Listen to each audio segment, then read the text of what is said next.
It's 3 p.m. on 1st September 2025. This is Channel 1 Television and also 97.3 CTFM. I am Umaru Sanda. This program is called Akwatia Watch. In less than 24 hours from now, the people of Akwatia will show up at the polls to choose a new member of parliament. We have created the show to talk about it until the last day. And tomorrow we'll be bringing you the final results when they emerge.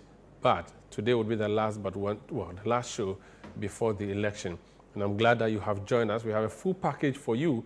And we also have breaking news coming up right away. I'll tell you about that after this.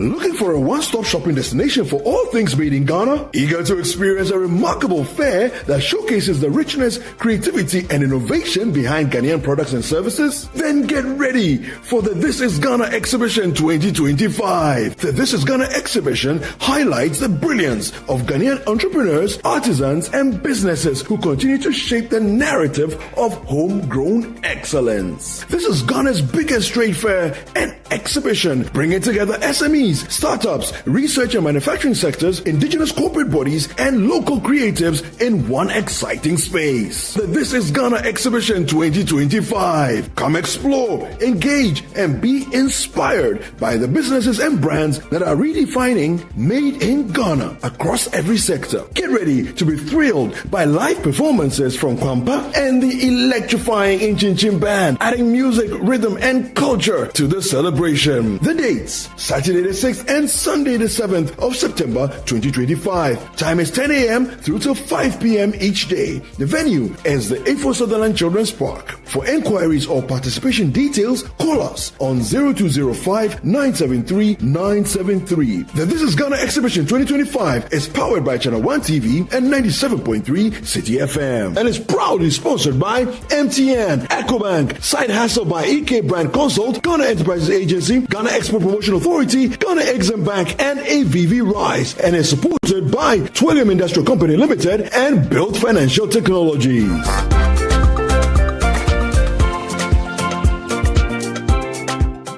In a world filled with challenges, we all need guidance, hope, and a lifeline to anchor us. This is Lifeline, and I'm your host, Fred Crunchy Mensah.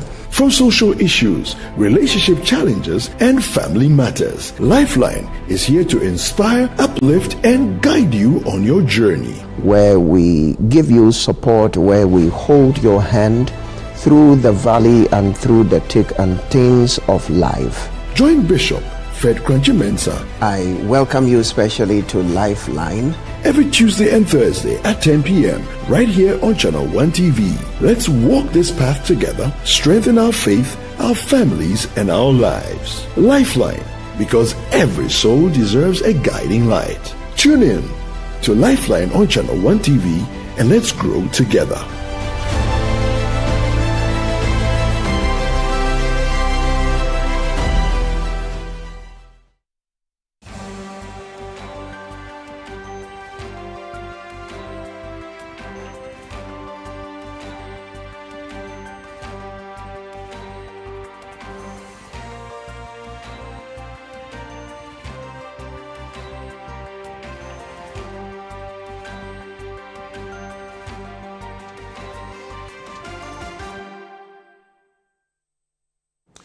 Yeah, welcome back. This is Akwatia Watch on Channel 1 Television on 97.3 CTFM. I'm Umaru Sanda. We'll be diving into Akwatia, but before then, there's breaking news coming through from the presidency. The president has removed Chief Justice Gertrude Isaba Tokonu as Chief Justice following a petition that was presented to his office. For more on this breaking news, I've been joined in studio by Fred Tete Jabano, my colleague here in the newsroom. Fred, so this has been a long trajectory, yes, culminating today. Even today, this morning, there was some information from the presidency relating to the work of the committee that was set up.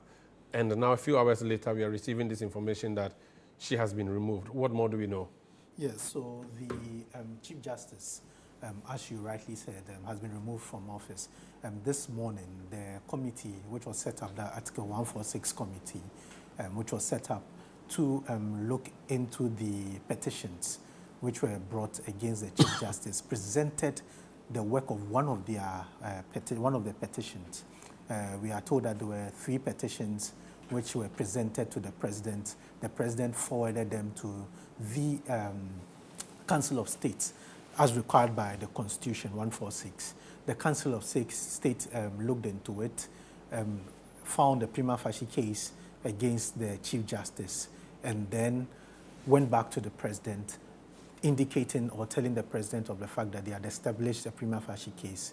And per the Constitution, Article 146, the President was obliged to set up a committee to look into the petitions which were brought to him with regards to the Chief Justice Gertrude Eraba Tokono Saki. What we are told now is that this morning the committee presented the work to the President, and it took about an hour and a half or 2 hours. The President has now issued a statement. The Presidency has issued a statement relieving the Chief Justice of her duties as Chief Justice. So let me just read that statement that was issued by the Minister in charge of Government Communications, Phyllis Kwachiofosu, and it says, Chief Justice Gertrude Araba Esaba Saki Tokono from office. So President Mahama removes Chief Justice Gertrude Araba Esaba Saki Tokono from office. President John Dramani Mahama has, in accordance with Article 1469 of the 1992 Constitution, removed the Chief Justice, Her Ladyship Justice Gertrude Araba Esaba Saki Tokono, from office with immediate effect. This follows receipt of the report of the committee constituted under Article 1466 to inquire into a petition submitted by a Ghanaian citizen, Mr. Daniel Ofori. After considering the petition and the evidence, the committee found that the grounds of stated misbehavior under Article 1461 had been established and recommended her for removal from office. Under Article 1469, the President is required to act in accordance with the committee's recommendation. Signed, Phyllis Kwachiofosu, MP, spokesperson to the President, Minister, Government Communications. So that is a statement that has come through Fred. So from what we know, there were like 3 petitions that were brought against her, right? Exactly. There were 3 petitions that were brought against her. And what the committee is saying is that this is just one of 3. This is just one of 3. They had to put on hold the second one because the petitioner and the Chief Justice asked for some time for to do some work around it. So they did that, but they worked on the first one, which they presented to the President. And don't forget that even before the committee got to this point, there had been a lot of legal battles over this particular petition, and the committee set up to investigate and look into this matter. You would recall that the first one came when the President then forwarded the petition to the Council of State. Mm-hmm. You would recall a member of Parliament who went to court challenging that particular process. One, indicating that he believed the President needed to establish a prima facie himself. Also, he believed that the Chief Justice at the time needed to respond to the petition before the prima facie case is established. So he went to court. Before the court could hear this particular matter, the President decided to forward those petitions to the Chief Justice for her response. She responded to that matter, and then the committee was established. When the committee was established, in the process or in the work of the committee, the Chief Justice herself, on a number of occasions, I think 2 times, went to court to challenge the work of that particular committee. It was her case that she felt that she was unfairly treated, she was not being given a fair hearing, and she wanted the court to establish that the work of the committee should be declared as null and void because it went against the Constitution and also went against her human rights. That particular case at the Supreme Court was dismissed. Following that case, the Chief Justice then headed to the High Court for a judicial review. That judicial review was also dismissed by the High Court. The Chief Justice further went to the ECOWAS Court to continue to seek what she believed was justice. But that hasn't gotten anywhere till the President himself today has relieved her of her duties. Chief Justice Tokonu, as we recall, was sworn into office on June 12, 2023, following the retirement of the then Chief Justice, Justice Enin Yeboah. After the retirement of Justice Enin Yeboah, the Chief Justice took the position as Chief Justice. After taking the position as Chief Justice, she had faced a number of allegations and accusations from different people, especially people within the National Democratic Congress, as to the way she was handling some of the cases. You would recall that at a point, the NDC, some leaders of the NDC pointed out that she was being biased towards them. In the case of the presidential petition, where she was a panel member, even at the point in time, some members of the NDC accused her of always being biased against their lawyer, Chachu Chikata. That issue went over and over. The presidential petition was decided on by the justices in favor of then President Nanado Dankwa Akufo-Addo. And she was president of the panel? No, she was not president of the panel. But she was a member of She was a member of the panel. She was a member of the panel. Following that, she was made Chief Justice. Oh, okay. She became Chief Justice after the petition. Fred, you have known her during your coverage of the court. You have interacted with her. You've dealt with her. What kind of person was she, based on what you know? Chief Justice Eraba Tokonu is one person who never hid or ran away from the law. She'd always, the famous saying, the law is the law. Anytime she went to give judgments, she would always tell you that I am going strictly by the law. She's one who never shied away about speaking about what she felt on issues. She's one of the few Chief Justices who really engaged the media. So as Chief Justice from 2023 to 2025, I can say she engaged the media about 3 or 4 times, which was unprecedented. Off record, on record? On record. Okay. On record. The off-record ones were different, but on record, where she met the press and spoke about so many things, reforms, spoke about some cases, spoke about what she intended to do, her plan as Chief Justice. So she was one who was very engaging with the media. There are people within the judicial service who also raise concerns, about administrative posture within the judicial service. There were others who thought she was doing well with the administration of the judicial service. There are others who believe that she could have done better. In terms of engaging with users of the court, the Chief Justice was one who could appear at the court complex unannounced, just to go and see for herself what was happening around. So yes, she was one who was quite engaging, quite different from the Chief Justices we have seen in the past. So this is a major issue, Fred. Perhaps this will be the first time a Chief Justice is removed. I'm not sure of our recent past, but perhaps since '92, since we returned to democracy, this is the first time a Chief Justice has been removed.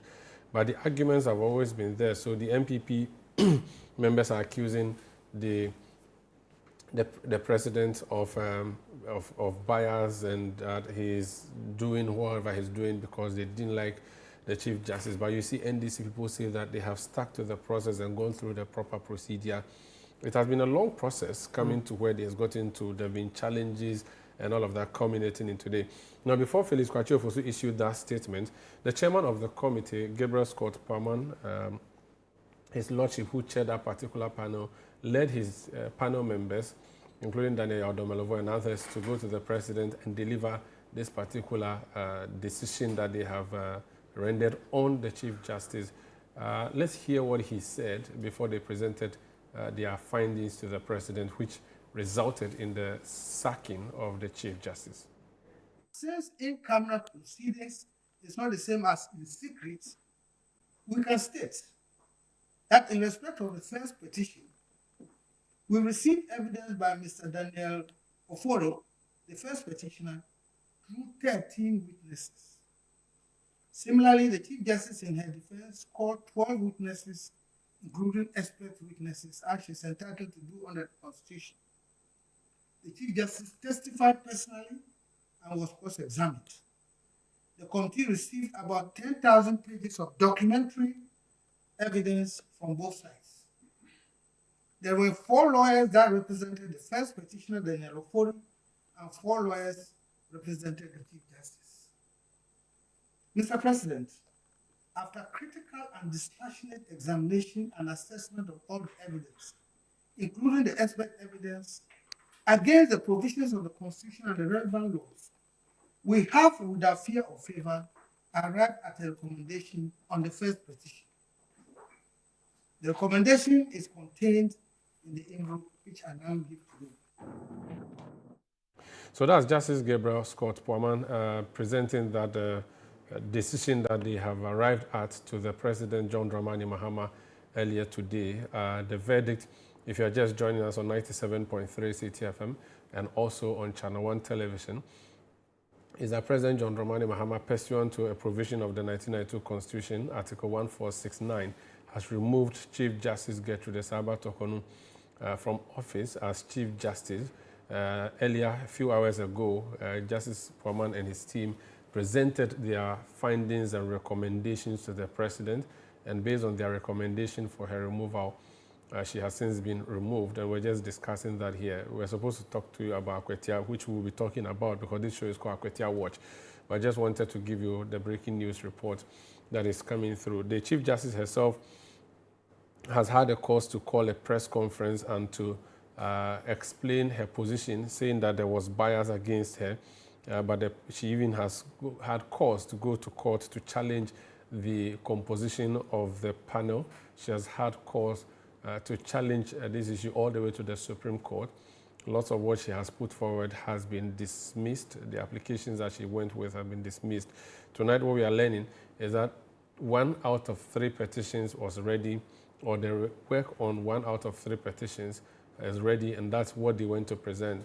The work on the 2nd and 3rd petition is yet to be presented by the committee, but that may even end up being moot, because the first recommendation, that of Daniela Seidu, is that the Chief Justice should be removed, and she has since been removed on what the presidency has said stated grounds, and they said they have gone through the procedure, and that the president had no option than to remove her based on the recommendation, and that removal has been done. What we do not know is whether the president wrote officially to the Chief Justice before the announcement came to the public, because Justice Poaman went to the Jubilee House earlier in the day with his committee members to present that report, which we carried for you and brought you details. And now we are seeing this particular information coming through from the presidency.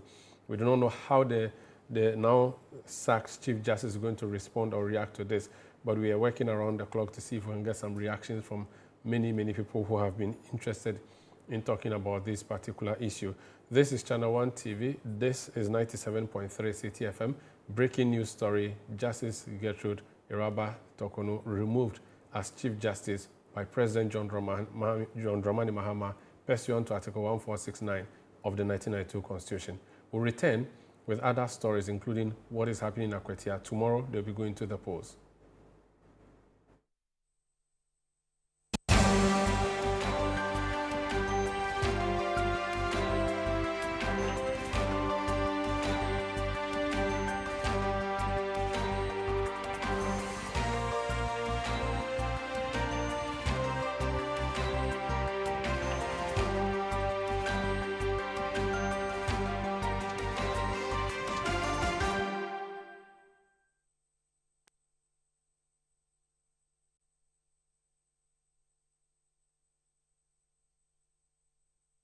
Curious about what's happening beyond your borders? Beyond Borders takes you there. Every Wednesday at 7 p.m., join Caleb Kuda as he explores the stories that shape our world, connecting you with Ghanaians in other cultures and seeing the world through their eyes. So we've learned one thing: you leave your shoes outside. Wow. Tuesdays, yeah. you know, I won't go to Ghana dressed in a Lacoste. As director of operations. From international politics to the human stories that define nations, Beyond Borders brings you a fresh perspective of Ghanaians around the world, one conversation at a time. Beyond Borders with Caleb Kuda airs Wednesdays at 7 p.m. only on Channel 1 TV.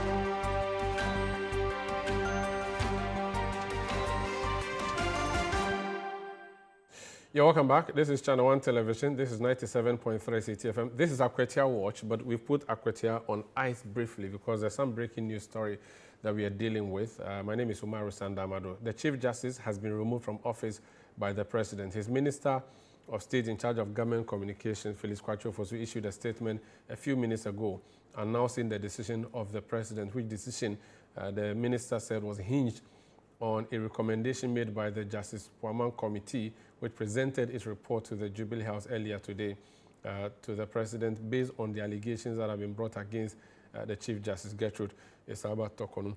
Let me speak to Joseph Kwenka. He served as Deputy Minister for the Justice Ministry. He was Deputy Attorney General from 2017 through to 2021. He joined me on the line for some reactions to this. Sir, you're welcome to Eyewitness News. Hello? Hello? Hello, Mr. Kwenka, can you hear me? Yes, I can hear you, Umaru. Mr. Kwenka, can you hear me? Yes, Umaru, I can hear you. I think I'm having Hello? a difficult. Yes, great. I can hear you. I can hear you. Yes. Forgive me, I said Eyewitness News. This is Akwatia Watch. The news is coming through from the Jubilee House that the Chief Justice has been removed. Initial reactions? Well, thank you very much. My initial reactions are very straight to the point, and I've anticipated this from day one. I've said it on your platform. I've said it on other platforms, that the way things were going, this is where we're going to hit, and we have hit them. I'm not surprised at all at what has happened, because from day one, when the complaints were laid and the way issues were handled, some of us foresaw that it was over, and indeed it is over. And you realize that in the communications, His Excellency the President is saying that he's just a conveyor belt. He's mandated by law to go strictly in accord with the recommendations of the committee. And he says that the recommendations of the committee, among others, are that the Chief Justice will be removed, and that he has self-esteemed and he has conveyed it to the public. That's all. That's all that he has carried out his mandate constitutionally. And as I've indicated, quite a number of experts in the field and a number of us had spoken to this issue, and we said that from the way things were going, from the very beginning, when the petitions were submitted, the process was triggered and etc., we knew that this is where we were going to land. It's not surprising at all. The conveyor belt part was a very popular refrain during the removal of Charlotte Osei and several other attempts at removing persons who occupy positions that have to go through the process that they went through. Having followed the proceedings and observed everything, and having listened to the presidency say that the president was simply a conveyor belt, would you say anything unconstitutional was done? Would you say that the president has clean hands in this matter? Well, that I leave it to the conscience of the office of the president and Ghanaians as a whole. I leave it to our conscience. All I can say is that I have said it, and I repeat this afternoon, that my position has been that you can give fidelity to the Constitution and yet be mischievous in the application to achieve a certain desired result. I've said it. And everything I said, everything I predicted has actually come to pass. Because you see, fidelity to the Constitution means following through the dictates A, B, C, D. If the Constitution says so, you follow it. But in the course of doing it, you can mischievously and out of trying to reach a certain result, follow the process, but even though you're serving the ends of justice and following the Constitution as it is, but you create mischief in the process in order to achieve a desired result. And perfectly so, it's been well orchestrated and well executed. But the principle of natural justice is something that is very important in law, hearing the other side and giving them an opportunity to be heard. For many people, considering that that very key and fundamental principle has not been breached, the government cannot be blamed per se, and that, quote and unquote, the law has become the law and the will of the law has been done. Would you say, based on the fair hearing principle of Odi Altering Party and the procedure that we have all seen, this process has been fair, even though you suspect there may be mischief in there, but it has been fair? No, I have said that as for complying with the provisions of Article 146, nobody can fault that at all. It's been complied with. In fact, from the beginning, the receipt of the petitions and then the determination of prima facie and the formation of the committee and inaugurating same and then commission work and etc. all have been strictly complied with. I have said so. And I have indicated that, however, if you look at the history, right from the time of campaigns through to the elections were over and the swearing in of the president, it looks like it was well cut out that the Chief Justice will be removed from office. But I've said this, Umaru, I've said this time and again, look at these two other situations. If you want to remove His Excellency the President, you need 2/3 of members of Parliament to impeach him, which is a near impossibility from our history from 92 until maybe recently that the NDC has gotten this particular majority.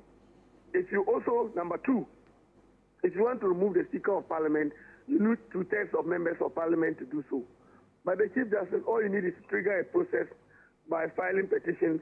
The President receives it, and then it is by the decision of the Supreme Court, it is handed to the Council of State to make a prima facie determination. Once that is done, it is sent to the President, and he puts together a committee who will then look into the matter. And that is exactly what has been followed through in this particular situation.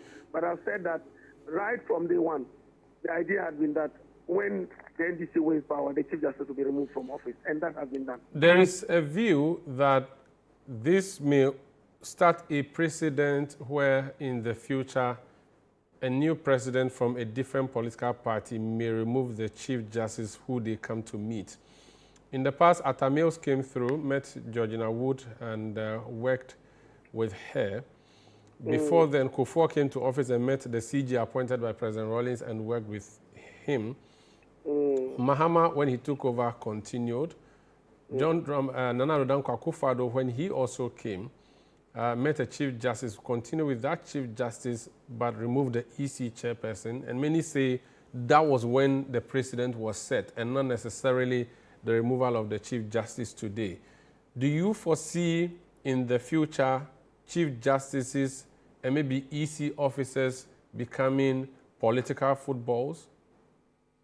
That's what I see, and you don't need to pretend about it. That's what I see actually coming and happening.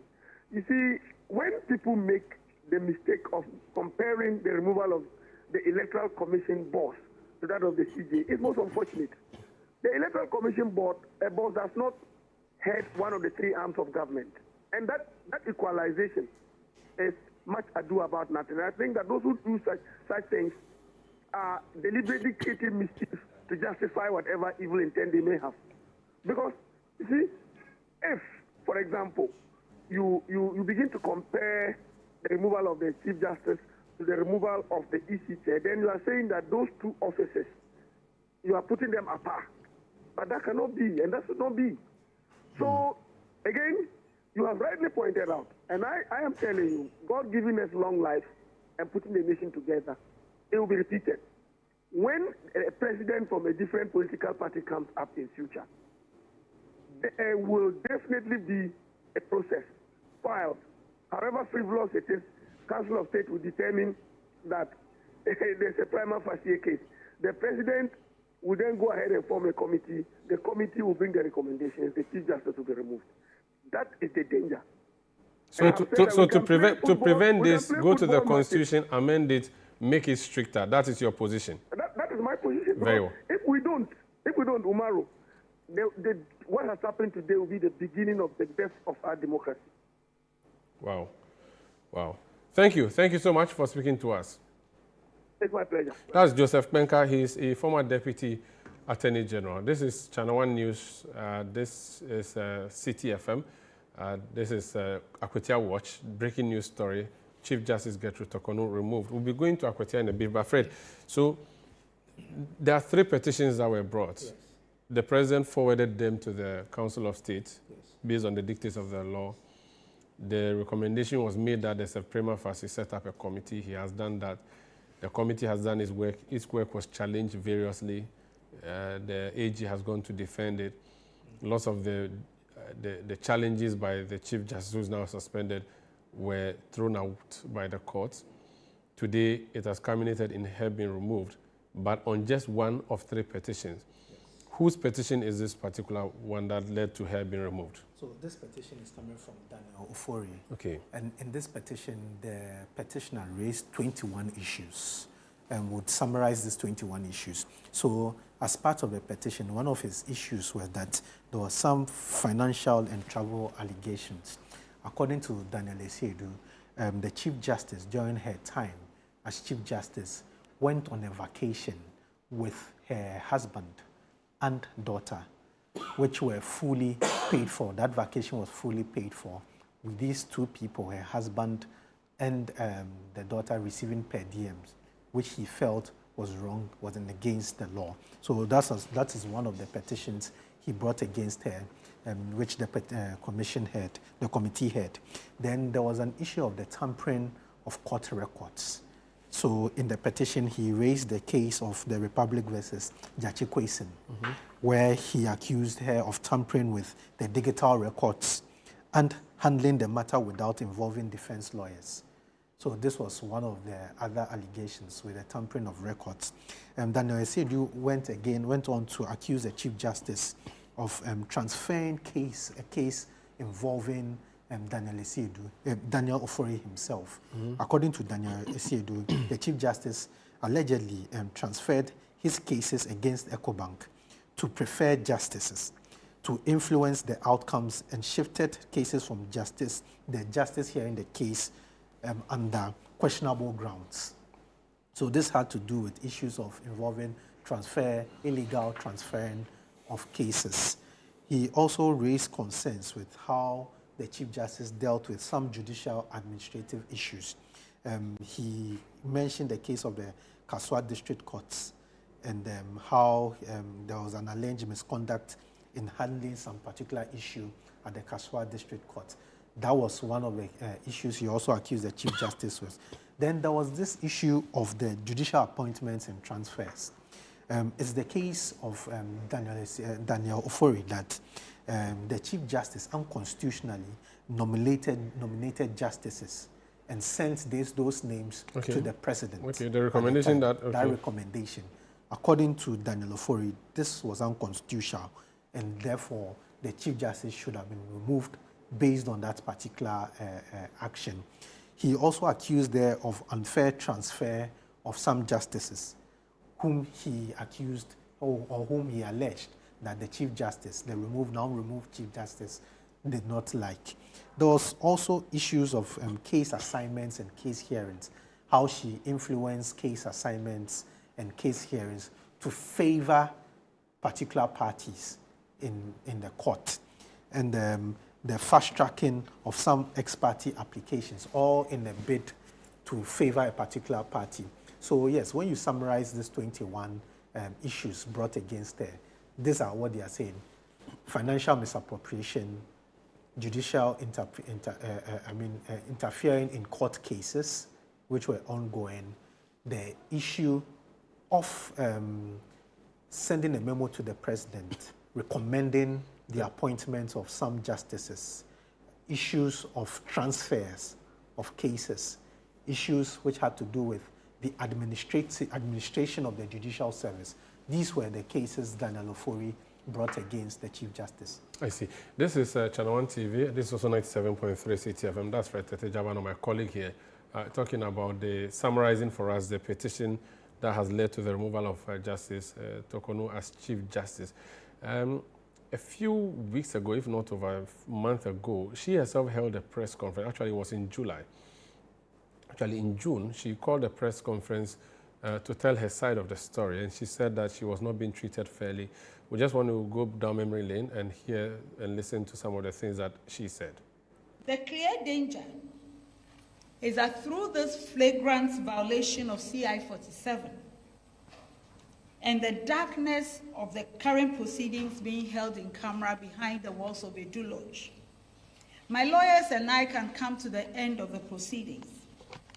The evidence will show that every one of those allegations in the petitions that were given to me on 27th March is unfounded and untrue. And yet, the committee can dig up some allegation from whatever documents they claim to be having from the president, which they have not shown to me, and purport to enter a recommendation for my removal on that basis. Allow me to say that this is totally unknown in the rule of law in this country. If it was lawful, I would have no reason to alert the nation of the dangers they represent. It is the violations of law that have forced me to bring these matters out in the light of day.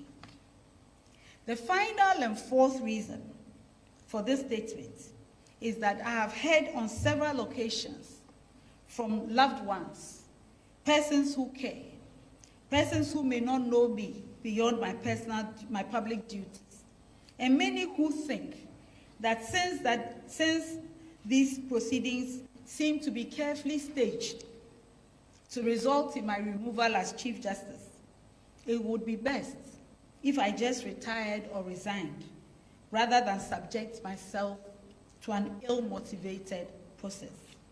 I have also received threats and veiled threats to the effect that if I fail to resign or retire voluntarily, I will be made to suffer some harm or the other.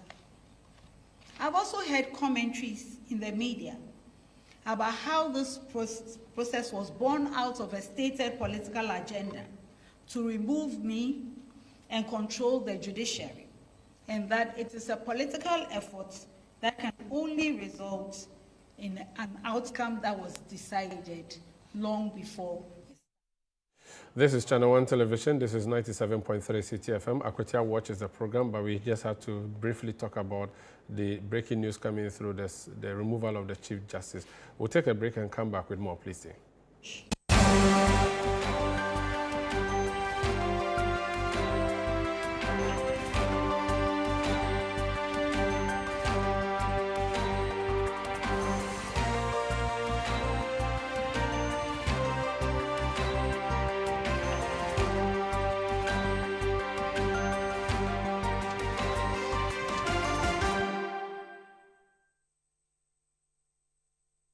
In a world filled with challenges, we all need guidance, hope, and a lifeline to anchor us. This is Lifeline, and I'm your host, Fred Crunchy Mensa. From social issues, relationship challenges, and family matters, Lifeline is here to inspire, uplift, and guide you on your journey. Where we give you support, where we hold your hand through the valley and through the thick and thins of life. Join Bishop Fred Crunchy Mensa. I welcome you especially to Lifeline. Every Tuesday and Thursday at 10 p.m. right here on Channel 1 TV. Let's walk this path together, strengthen our faith, our families, and our lives. Lifeline, because every soul deserves a guiding light. Tune in to Lifeline on Channel 1 TV and let's grow together.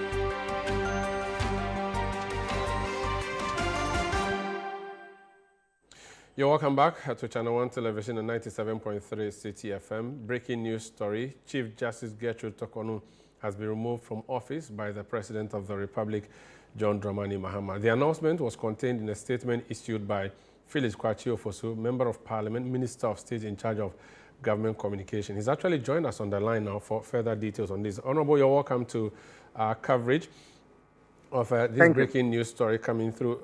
First of all, the issue of conveyor belt, we noticed that you have captured that in there some way, somehow in your statement. Talk to us about the role of the President in this decision. Well, the role of the President is clearly defined under Article 146. And since March this year, the President has strictly adhered to the constitutional tenets and has done everything in consonance with constitutional provisions. So it must be emphasized that we have arrived at this juncture because of what the Constitution says and not necessarily what the President believes. The committee that was set up, the members came to the Jubilee House today. The presumption is that it was their visit that necessitated this announcement. Can you talk to us about what the committee said? Well, the committee recommended the removal of the Chief Justice. That is all I can say. Because as you are fully aware, Article 146 also does not permit disclosure of the proceedings of the committee. Except that the Chief Justice has been written to by the President through his secretary, and the basis upon which the committee arrived at the decision has been communicated clearly to her. A warrant, as prescribed once again by Article 146, was also issued to accompany the letter. So she has been made aware of the removal and the basis for it.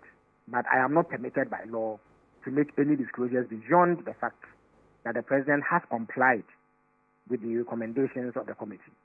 Which means that Jubilee House will not tell the public the reasons for her removal, except to say that the committee said she should be removed. Jubilee House cannot breach the Constitution of Ghana, which bars us from discussing details surrounding this entire proceeding.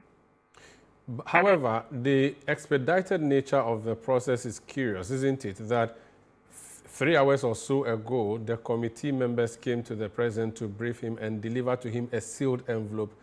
Few hours later, you have said that a letter has been written to her and all the processes that are required before the announcement will be made have been done. It looks a bit expedited, isn't it? Well, I'm not sure about expedition. The point is that the committee presented a report. Several hours passed before a statement was issued.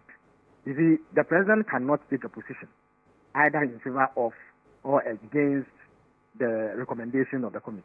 So what the President needs to acquaint himself with is the recommendation, whether or not the Chief Justice should be removed or maintained in office. And once it is clearly written in black and white in the report presented that that is the recommendation of the committee, action must be taken to fulfill that, requirement. And that is what has been done. I mean, it doesn't take forever to draft a letter informing the Chief Justice about this. It doesn't take forever to prepare a warrant. And it doesn't take forever to put out a 3-paragraph statement that I have done, announcing to the people of Ghana that this is the decision the President has taken based on the recommendations. This is the action, I beg your pardon, the President has taken based on the recommendations of the committee. So there's really no issue of expedited action or the lack of it. This is a big issue. I spoke to Joseph Menka a short while ago. He was Deputy Attorney General. He says that from where he sits or he sat, he's noticed that the Constitution was respected, all the procedure was properly followed, except that he says you can also use the Constitution for your own mischief, and he believes that this has opened the floodgates for future Chief Justices to be removed. What's your comment on that? First of all, how can upholding the Constitution of Ghana be referred to as mischievous? In other words, our Constitution is designed to carry out mischievous ends. This law has always been there. In fact, aspects of the law were used by Mr. Kwenke's government when he served as Deputy Attorney General to remove the chairperson of the Electoral Commission. At the time, Mr. Kwenke was nowhere to be found regarding the statements he's making today. You know, we cannot hate pork and eat pork soup, Umaru. We either drink deep or we taste not. We are a constitutional democracy. That then means that provisions of the constitution must be respected.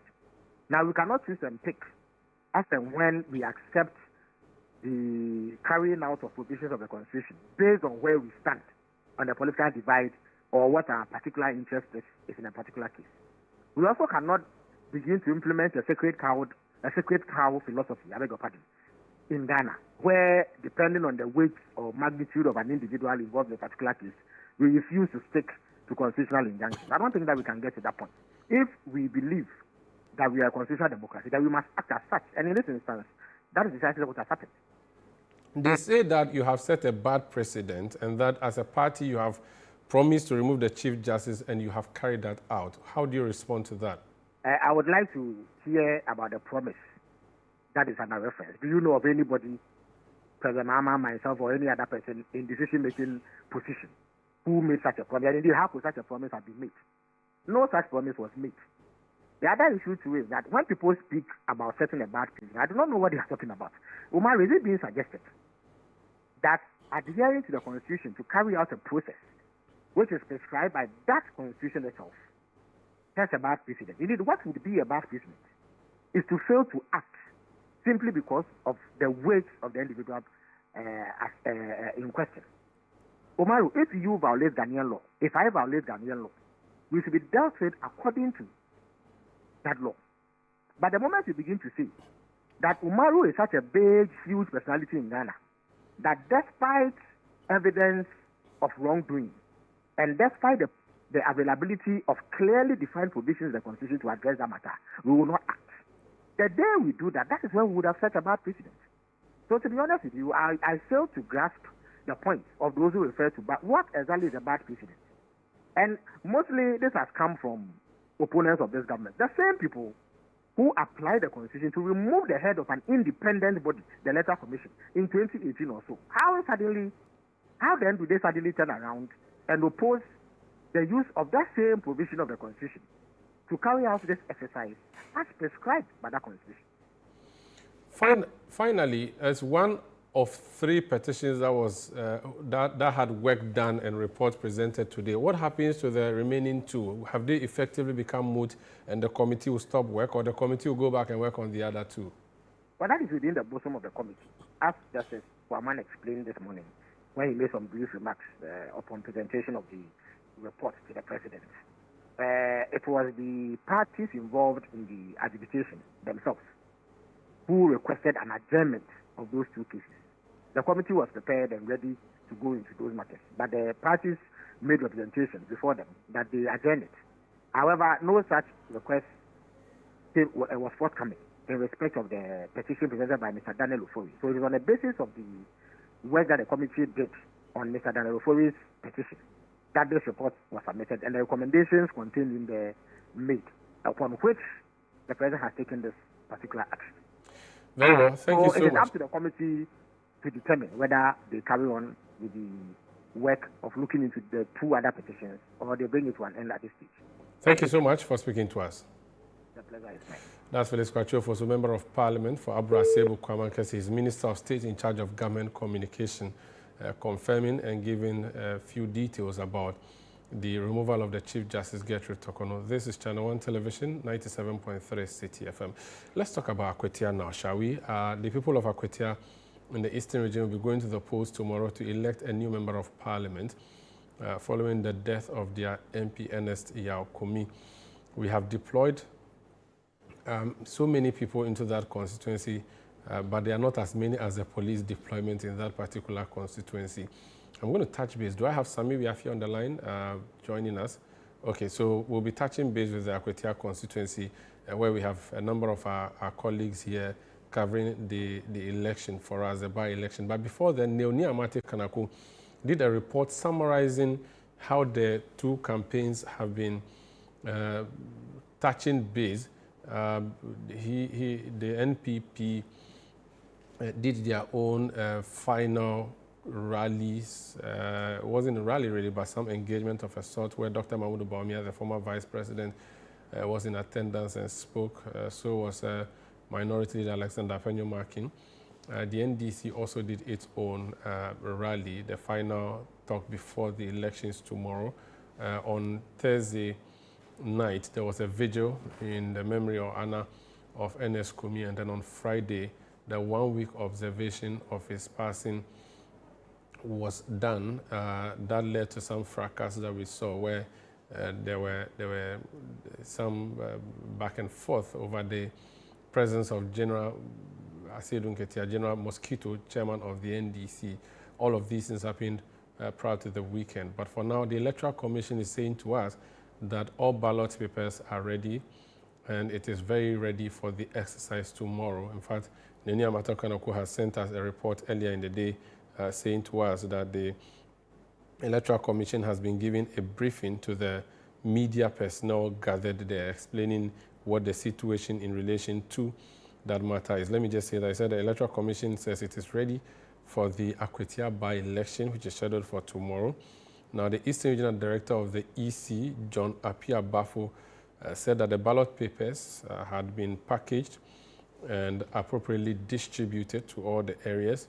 Additionally, he said that electoral material, including verification devices, are said to be used by the 484 electoral officers trained by the Commission to be deployed for the exercise in all 119 polling stations. Mr. Apia Bafo also said that the collation center was ready for the election tomorrow. So the election would be held tomorrow, the by-election, from 7 a.m. to 5 p.m. and after which there would be the regular issues around election. There will be sorting, there will be counting, and more. This is Channel 1 Newsroom. This is Channel 1 Television, I beg your pardon, and also 97.3 CTFM. I'll take a quick breather and return to wrap up.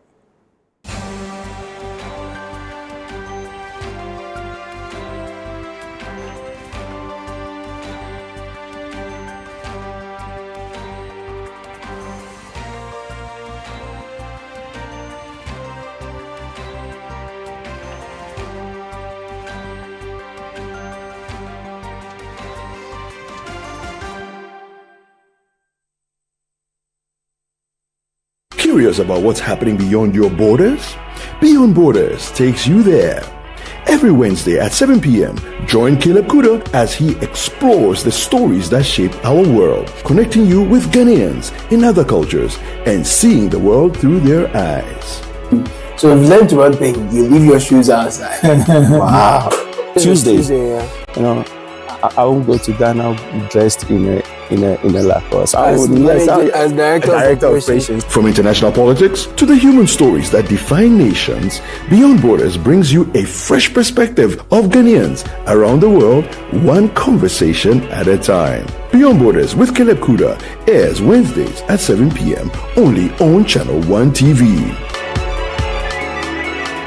Looking for a one-stop shopping destination for all things made in Ghana? Eager to experience a remarkable fair that showcases the richness, creativity, and innovation behind Ghanaian products and services? Then get ready for the This is Ghana Exhibition 2025. The This is Ghana Exhibition highlights the brilliance of Ghanaian entrepreneurs, artisans, and businesses who continue to shape the narrative of homegrown excellence. This is Ghana's biggest trade fair and exhibition, bringing together SMEs, startups, research and manufacturing sectors, indigenous corporate bodies, and local creatives in one exciting space. The This is Ghana Exhibition 2025. Come explore, engage, and be inspired by the businesses and brands that are redefining Made in Ghana across every sector. Get ready to be thrilled by live performances from Kwampa and the electrifying Inchin Band, adding music, rhythm, and culture to the celebration. The dates: Saturday the 6th and Sunday the 7th of September 2025. Time is 10 a.m. through till 5 p.m. each day. The venue is the A4 Sutherland Children's Park. For enquiries or participation details, call us on 0205 973 973. The This is Ghana Exhibition 2025 is powered by Channel 1 TV and 97.3 City FM and is proudly sponsored by MTN, EcoBank, Side Hustle by EK Brand Consult, Ghana Enterprises Agency, Ghana Export Promotion Authority, Ghana Exim Bank, and AVV Rice, and is supported by Twilliam Industrial Company Limited and Build Financial Technologies.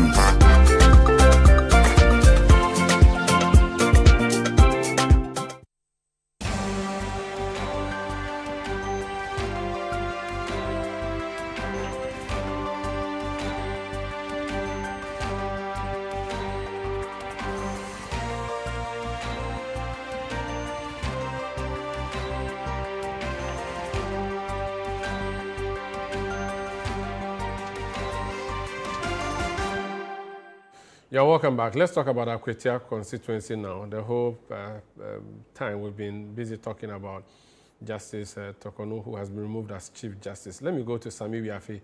It's our colleague here in the newsroom, who is one of the members that we deployed to the Akwatia constituency to cover the process for us. He's joining me from Akwatia. Sami, if you can hear me, where are you reporting from? Well, Umaru, if I had a question right, we are live in Akwatia, and I'm reporting you from the Emmanuel Congregation Church at Akwatia here in the Eastern Region, one of the polling centers for the elections tomorrow. But then we are here because there was a planned meeting between the National Peace Council and the two political parties, the MPP and the NDC. Unfortunately, this meeting could not come up because of a protest from the MPP.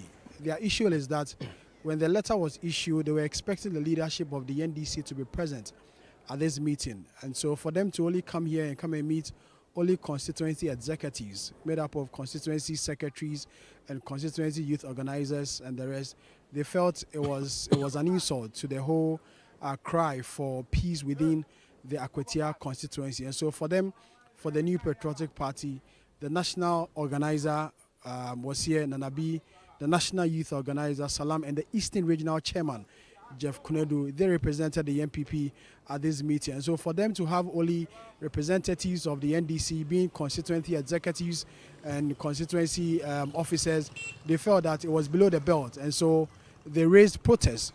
And then the assurance from the National Peace Council was that they were going to get the top hierarchy of the party to be present at this meeting. But after close to an hour, the National Peace Council came to tell us that the meeting could not come on. And so the planned meeting to more or less pledge peace on the side of the two political parties ahead of tomorrow's by-election could not come on after a protest from the MPP, who raised some issues in respect of the meeting.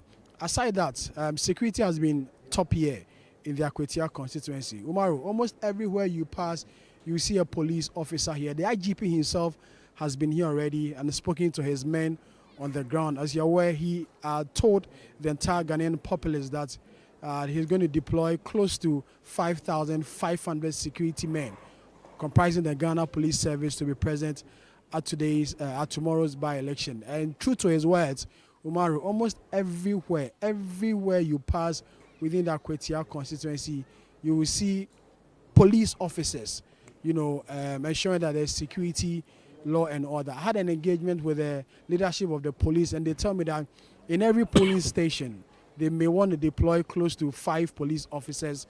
And then at the collation center, where it will be held at the command, the Akwatia Police Command, they seek to deploy quite a large number of police officers there to ensure that there's peace and the process is violence-free. And they are sticking strictly to accreditation. They say that if you don't have accreditation, you will never have access to the collation center tomorrow. And so for them, they've laid out the security strategy.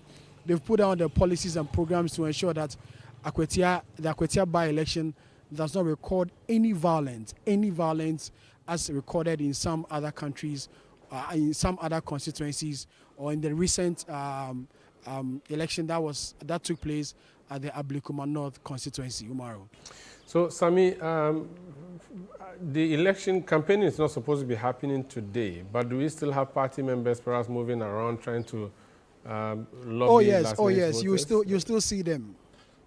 Yes, you still see party executive moving about in town. It's not campaigning, but then you see them in their campaign, the branded campaign vehicles, the one with speakers on it, playing the songs of their various political parties and speaking through the speakers of these vehicles, or the speakers mounted on these pickup trucks. And so they call this a submarine campaigning. But my engagement with both the NDC and the MPP, they say that they have campaigned enough. They have ensured, or they have told the people of Akwatia constituency why they should vote for their respective candidate. The MPP who else is preaching continuation. No, Sami, continue. Umaru, coming again. Yes, continue. So the two political parties have told the Akwatia constituents that there's a need to elect the right person for the job. For the MPP, they are preaching continuity. They believe that this seat is an MPP seat, and so to honor the memory of the late Member of Parliament, Skumi, it was proper and right for them to elect the MPP parliamentary candidate, Solomon, so to be the next Member of Parliament for the area. For the NDC, they believe that the good work started by President John Dramani Mahama, and the NDC should compel the people of the Akwatia constituency to vote for their parliamentary candidate, Bernard Bediako, so that he and President Mahama can collaborate and bring the needed development within the Akwatia constituency. For them, for the two political parties, they've campaigned enough. The people of Akwatia constituency are ready for tomorrow's by-election. I've been engaging some of them, and they say that tomorrow will really decide which political parties or which of the political candidates they want to vote for tomorrow in the by-election. But for now, Umaru, there's peace in town. The atmosphere is very much peaceful. Security is tight. A number of checkpoints have been mounted in key sections of the town. After every 100 meter, or let's say 50 meter, you see a police checkpoint where people in vehicles are searched. The vehicle is also searched. Even the media was not spared.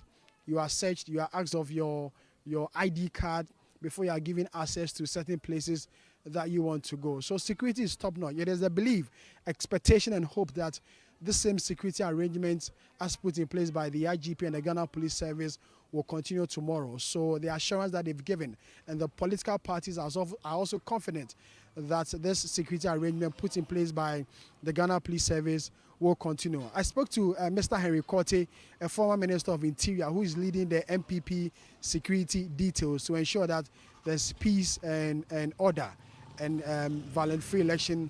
He says that they are confident. They've raised a number of issues, and he said that he's personally called the IGP to draw his attention to these security bridges that he has identified.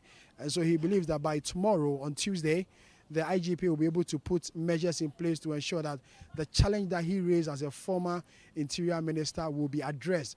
And so we don't have an incident taking place tomorrow in the Akwatia constituency. But the constituency, Umaru Sanda, is awash with the colors of the two political parties. The MPP colors you see, the NDC colors you see, almost every major street in this constituency, you see huge billboards of the two candidates campaigning and telling people why there's a need to vote for them to be the next Member of Parliament for the Akwatia constituency. The Electoral Commission says they are ready.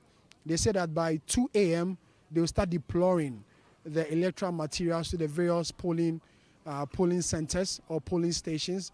And then by 7 a.m. voting will begin. They're expecting close to 52,000 people to come out to come and vote in tomorrow's election. So from the side of the Electoral Commission, from the side of the security, and from all sides, they say that they are ready for tomorrow's by-election. Umaru.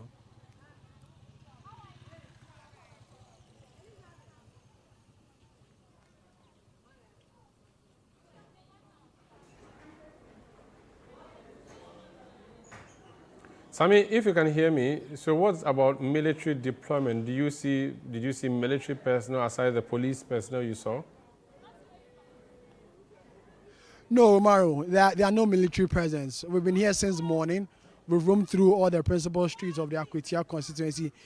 I haven't seen any military presence. I haven't seen even a single military man in town. All you see is police personnel in their black uniform moving from one point or the other. For the military, I haven't sighted any. I haven't sighted any since we arrived here in the morning. And the IGP has told, journalists that the security or the military will only be brought in as the last resort, when they realize things are getting out of hand. And so for now, I haven't sighted any military person or military vehicles or soldiers, I want to describe it. And so for now, they may come in, as the IGP said, they may come in, or the police administration said, they may come in as a last resort, or when they realize that the situation is getting out of hand, that is when they will bring the military in to maybe stop any instance or stop any incident that may show its head. So Sami, the constituency is very large. Talk to us about the deployment strategy. Of course, You are not the only one on the ground. How have you partitioned the constituency to cover it, and what can our viewers expect tomorrow? So, Umaru, from tomorrow, Tuesday, the 2nd of September, at exactly 6 a.m., our coverage begins. We're deploying a team of strong reporters to the various electoral areas and the polling centers to go and give our viewers the best coverage as ever.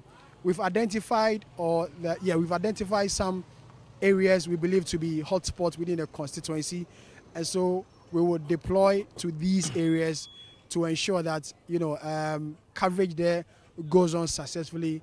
We are also in touch with the police personnel as far as protection is concerned. We understand the high stakes in this election.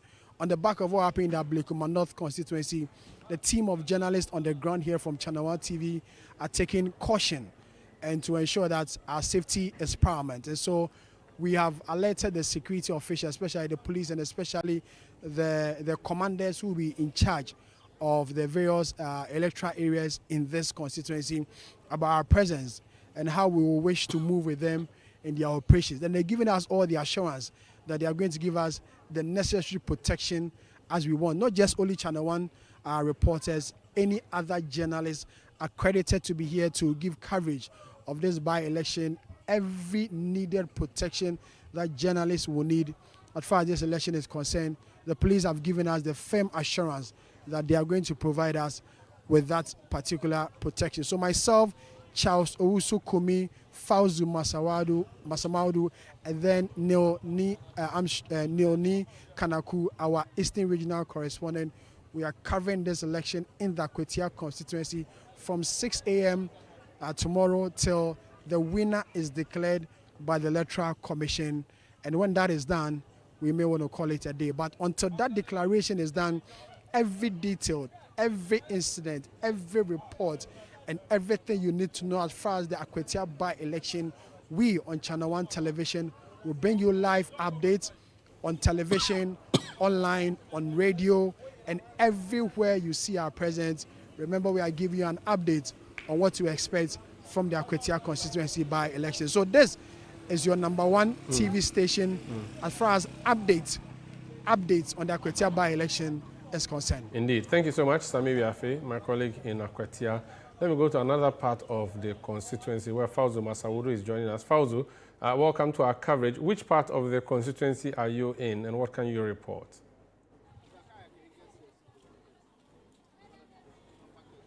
Fauzu, can you hear me? Fauzu Masawudu, if you can hear me, talk to me about which part of the Akwatia constituency you are in and what you can share with our viewers and listeners. Sanda, if you can hear me loud and clear, it's the eve of that crucial by-election in the Akwatia constituency. I'm coming to you live from the Akwadum market in the constituency where voters are literally crackling in anticipation to participate in tomorrow's crucial by-election. Well, as the race to have an occupant to fill that vacant seat inches to its final stretch, the New Patriotic Party is leveraging on, the candidate's relationship with the voters. They have described him as a people's person and what have you. While the NDC is also banking their hopes on incumbency and their message of, continuing socio-economic development, touting President John Dramani Mohammed's achievements in office thus far. But we would want to hear from the horse's own mouth from here in the Akwadum market in Akwatia. One thing is certain, that they have definitely expressed a readiness to participate in the exercise, but as to whether or not the messages of these political parties have indeed resonated with them, we will find out. Pacho, good evening. Fine evening. Yeah, Pacho, we are live on Channel 1 TV, so Pacho, your name? My name is Janet Buabi, aka Smansa. Janet, tomorrow, are you ready to participate in the by-election? I abandoned the yeah, we vimpa, yeah, they two abano. Our police phone abegu and yensro, soldier phone yensro, more biensro, or bien piano to abano. Yeah, we vimpa, yeah, they bet to abano. No, Ochnadena, Obesha, Edia to Abba. Ochnadena, yeah, they bet to abano, say. Yakwatia ha youth ni bremu nye adwuma anye. Afenso ye dwom ha, ye beba no makoko toilet egugu ha. De atoso mienu ensuo tonso ensuo ni yiri yen. Ye na sisi nsuom. Afenso amu twa ticket ma ye tua. Aso amu ma me pra dwom ha. Eno ani say ye gu aya na ye ba ye pra ya de. Inti say ye hwehwe de be to ama na. Obeba obeba be ye mpuntu dwuma ama yen. Inti ana ye to aba no. Ana ye kroma nso esikafo na wa ha se no amumbo ayufu no amusonso amumbra kuro no ana kuro na ya basa. Thank you very much. So you heard from one of the constituents. She says that the socio-economic development challenges in the constituency are telling, and for them, electing a representative in parliament who would make a case for some of these issues to be tackled in the House of Legislature would be their major deciding factor. We would want to engage some more people here in the Akwedu market in the Akwatia constituency to have their take on their readiness to participate in tomorrow's by-election. Hello. Pamcho, you better be named in Komokakra. Pamcho, good evening. Pacho, Tano one TV. So, we don't say we need a brea. We Adriani and some kit to Accra. Ochina Pacho, Tina by election. Why you ready? So, better abano. My ready pan. My ready pan. Then Ama, why you ready pan? So, we participate in the by-election tomorrow. Oh, Yape.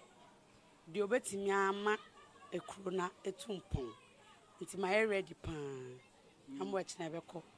Police for ne de omo mamba so mbe ye bibio. Omba fa ho ban bonti no mo bai. Nti yebeko.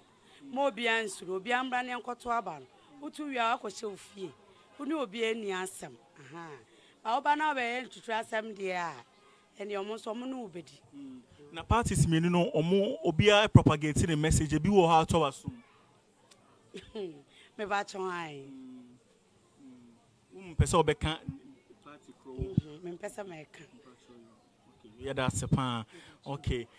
So it's a refrain here. They are all ready to exercise their franchise in that crucial by-election scheduled for tomorrow here in the Akwatia constituency. They say that top of the things that will influence the other session is indeed continuity in development. They have enumerated a number of critical developmental issues in the constituency that they say that having a member of parliament that will continue to drum home their concerns or make a case for these issues to be tackled would be, an answered prayer. I would want to engage some more people, but just so you know, we are coming to you live from the Akwedu market in the Akwatia constituency, one of the places to look out for in that crucial by-election scheduled for tomorrow. The by-election actually follows the untimely demise of the Member of Parliament, Ernest Kumi of the New Patriotic Party, who passed away in July this year. Daddy, Pastor, good evening. Yeah, good evening. We are live on Channel 1 TV. Sure. I'd like to engage you briefly on tomorrow's by-election in the constituency. Okay. Are you ready to vote? Oh, yes, I'm very, very, very much ready to vote. Yeah.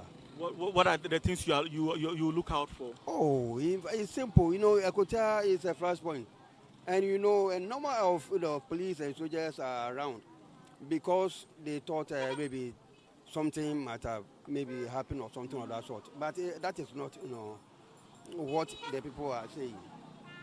You see, we are going to vote, and this will be the peaceful election that we are going to have. Trust me. So you are unfazed by the heavy police presence? Oh, no, not at all. They are there to protect us. Right. Do you understand? So there's no need to fear that you will not come to vote because of the police. No. And we have satisfied our people that when they see the police, especially the old ones, when they see the police, they shouldn't, panic or something of that sort. But, they are there to protect us. So in case of any eventualities, they are there to help. Yeah. So, Daddy, what will influence your decision or your choice tomorrow? What are the things you are going to consider for yes, Party A or Party B? Because I am an MPP member. Right. Yes, and because of the death of our MP, it's a very big blow to us. So we are telling our people that they should come out to vote so that what he suffered will be replaced. Yes. Yes. Yeah. So you think that voting for the MPP will be an honor to the late MP? Oh yes, because let me tell you, the NDC are saying that where there's the Osro, then the mother, the son too is behind or something like that. No, and that is not true. After all, we've witnessed a number of MPs who have been in government, but they did not do anything at all. Do you understand? For example, Baba Jama, was a deputy minister, was an MP here, and what they left us is the lies. It's only lies because. But after Baba Jama, Amase came. Yeah, Amase came. Let me tell you, Amase did a very marvelous job. For example, she helped so many people to enter into civil service and security services. Do you understand? You see, which I myself, I'm a beneficiary. A beneficiary. A beneficiary in the sense that one of my nephews, was employed at the SEPS. So I'm a beneficiary. But now looking at the NDCs, they will just come and I will help you, will do this thing to you, for you, and then nothing, will happen. Okay. Do you understand? And moreover, I'm from Apramai.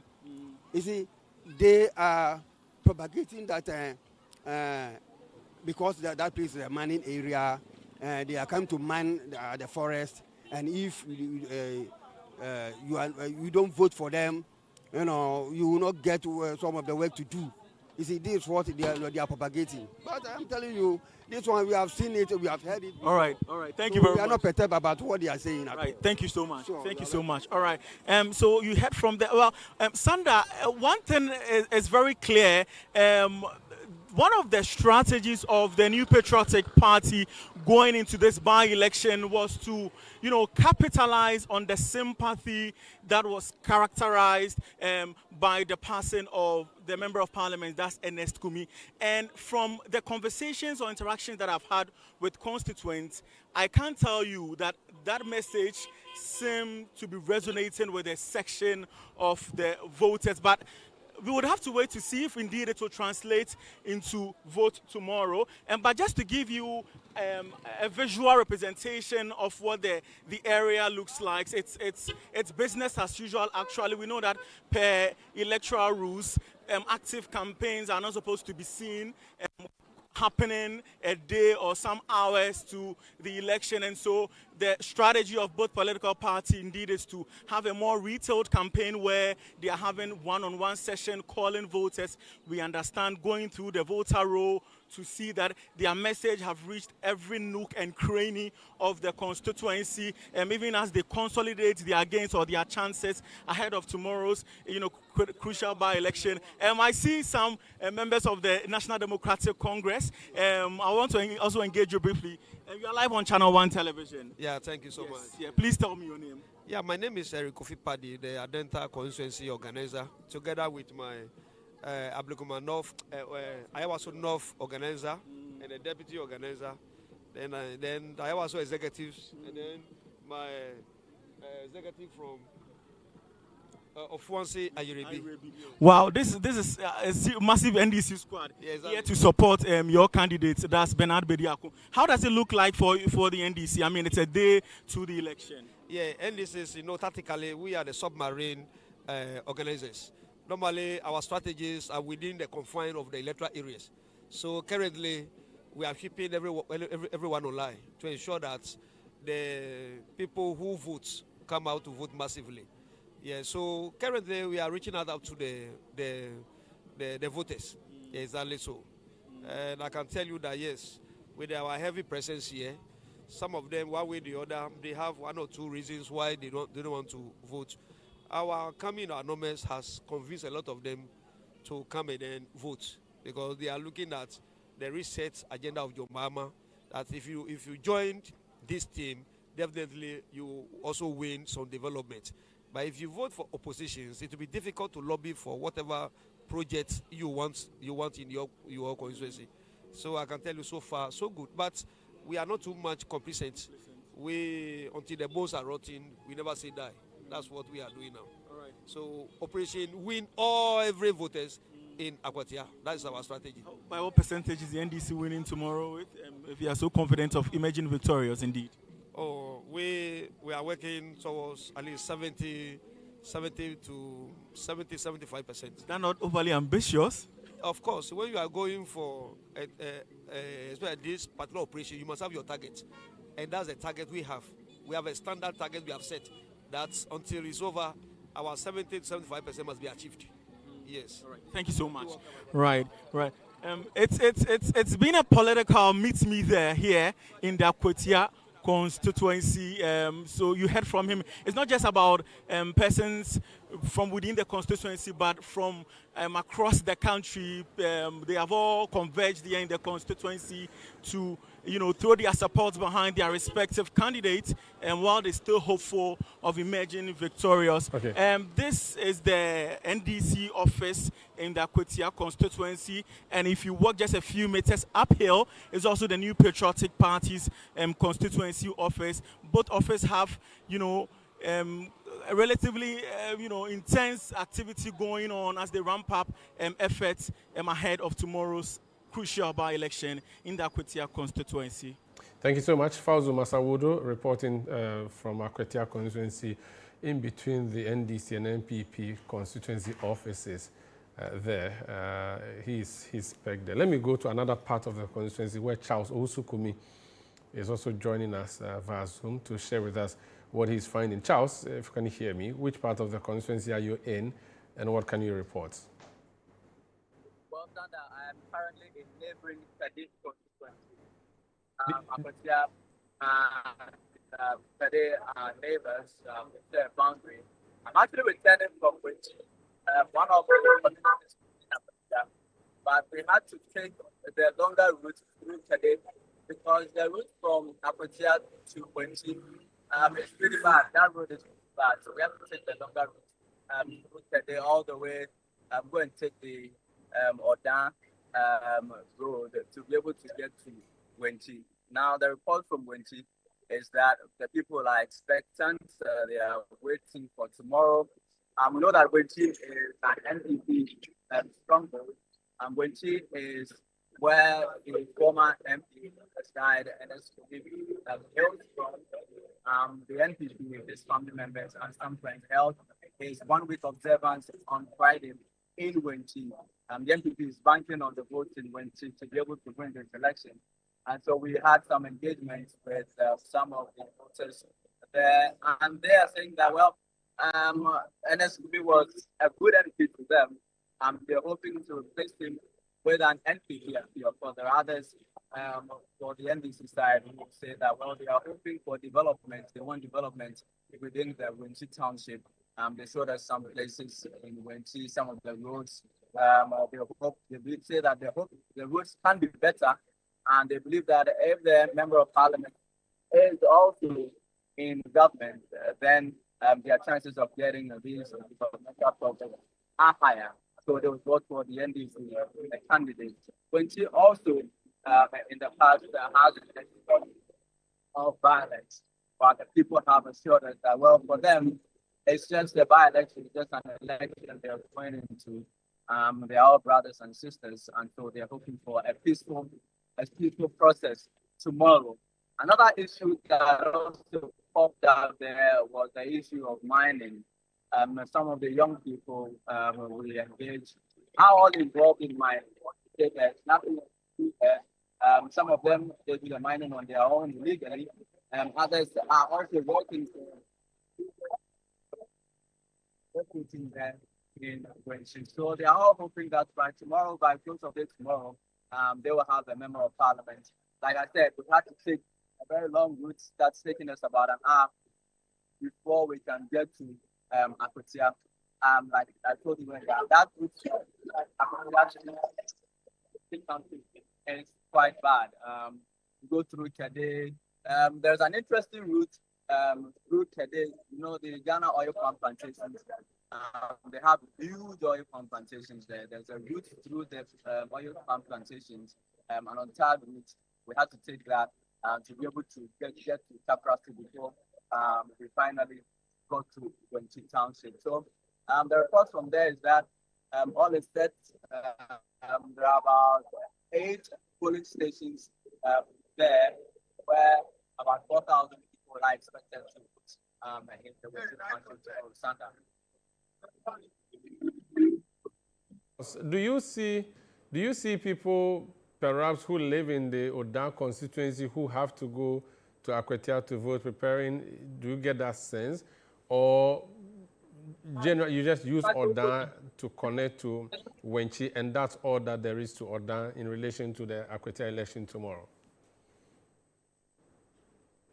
Are you referring to Wenchi or Kedi? Sorry, Kedi. You are in Kedi. I'm saying that do you see people Yes, in Kedi who are going to vote in Akwatia tomorrow, perhaps because they live there? I mean, they possibly have their vote in Akwatia. Do you have yes, people like absolutely. So you can even find posters of the candidates for the Akwatia by-election here in Kedi, because you have people who live there who will be voting there in Kedi. All of them will be traveling the very short distance tomorrow to go and cast their ballots. I saw a big banner of Bernard Bodiago on our way to the in the Kedi township here, signaling to me that yes, they're also getting there for persons who live here who will be voting over there tomorrow. So the campaign has ended. When we did get to Winti, we saw some bits of it. You have some of the presidents there clad in their party paraphernalia, sitting on motorbikes, some of them with their headbands on, still doing some bits of campaigning.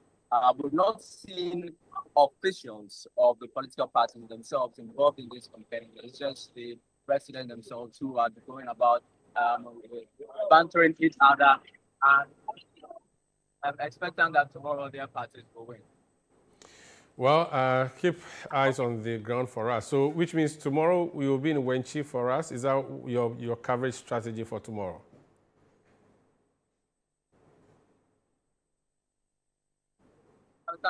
Yes. So, which part of the constituency will you be reporting from tomorrow? That's what I wanted to know. Whether you'll be going back to Wenchi, since you've talked about the poor, because you've talked about the challenge with the road network from Akwatia, the capital, to Wenchi.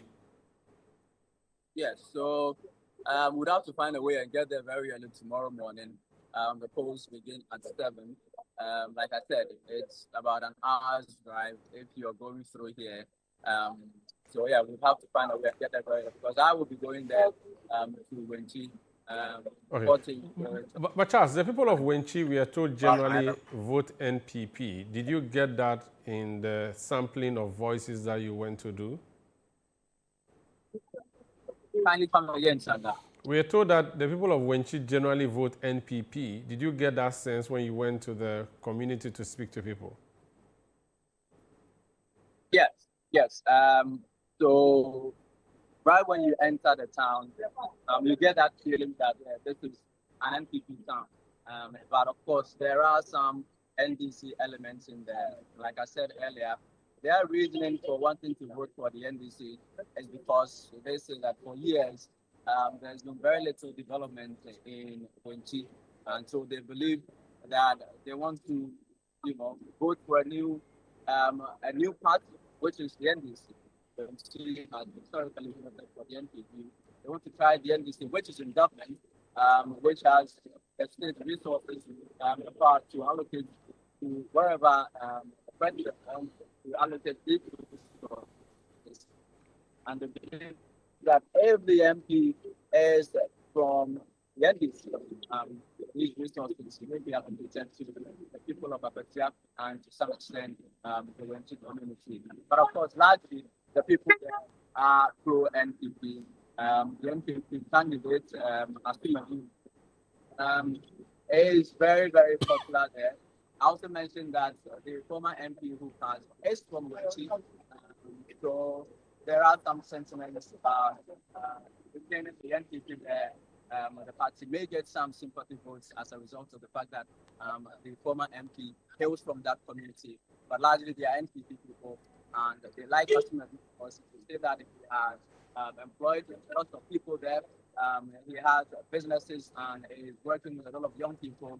So they like the fact that He is very reachable and is able to help them when they are in need. And so these are some of the reasons why they like their NPP candidates, aside the fact that historically they have voted for the NPP. Thank you so much. Charles Osukumi reporting for us from Kede, a neighboring constituency to Akwatia on his way back from Wenchi. Interesting, isn't it, that you're moving from the capital of a constituency to a major town and you have to go outside to return to the same constituency. So that's the story of the road network in Akwatia as Charles is reporting. Let's go to our Eastern Region correspondent, Neil Niamati Kanako. Neil, you're welcome to our coverage. Which part of the constituency are you in and what can you report?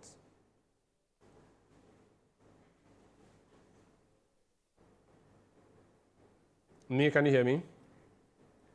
Thank you very much, Sanda. I'm currently in Akwatia proper. Specifically, I can hear you, Sanda. Yes, I can hear you. Proceed. In Akwatia proper, specifically the Walker Club House, which happens to be the collation center for the whole constituency. Yes, for the whole constituency in Akwatia. A while ago, the Inspector General of Police inspected the command center for the Ghana Police Service here, which is very close to the collation center. He then moved to inspect the collation center proper and also engage the Director of Training for the Electoral Commission, Dr. Srebo Kwaku, and then the Eastern Regional Director for the Electoral Commission, John Apia Bafo. After that, he engaged with them and also assured them of the support of the Ghana Police Service throughout the exercise, before, during, and after the exercise. As you can see right behind me at the collation center, the Electoral Commission says all devices that they would need, as the BVDs, are ready. All materials for the elections are also ready, neatly packed and arranged, waiting for political parties to come in and assess them and have an engagement with them before onward distribution are done in the morning tomorrow morning, which happens to be the day for the voting. Not too long ago, officers from the Akwatia ECG, Electricity Company of Ghana, were also here to fix some street lights at the collation center. The street light advantage positions, as you can see from the shot, one is on the right side, where we also have a CCTV camera fitted for that purpose. And right in the middle of the building also, we also have another a street light fitted, and then to the left also there's a street light fitted to that side. They anticipate that sorting, counting would extend deep into the night, so they've made arrangements, and I can also see backup plants stationed next to the collation center, which would also serve its purpose when the time comes or when needed here. So Sanda, all is set here at the collation center. Everything according to the Electoral Commission is in place, and the personnel who will be manning this particular collation center, they've been here throughout the morning.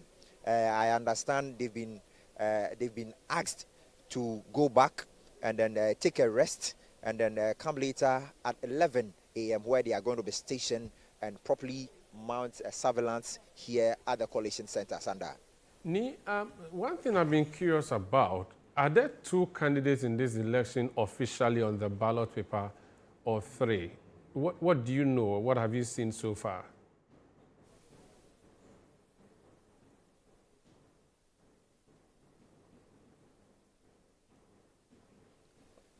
It's still unclear. It's still unclear to us at the moment, and I've not even cited any of the ballot papers.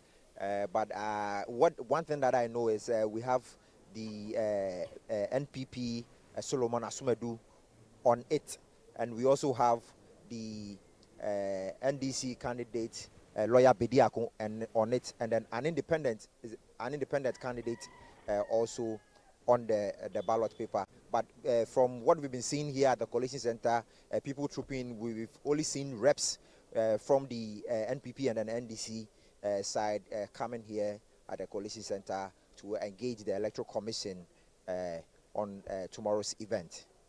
What this means is that we have only, so we have 3 persons on the ballot paper based on everything you have seen. There are going to be 3 persons. Is that what you can confirm?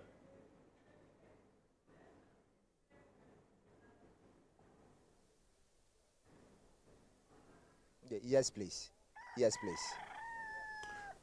All right. So let's talk about the coalition that we are expecting tomorrow.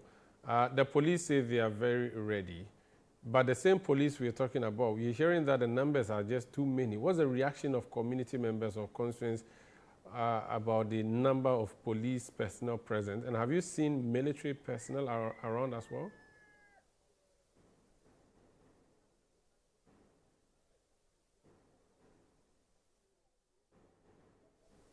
Yes, so I can confirm that some of the residents, when we came in 2 days ago, raised concerns about the number of police personnel they are seeing in town.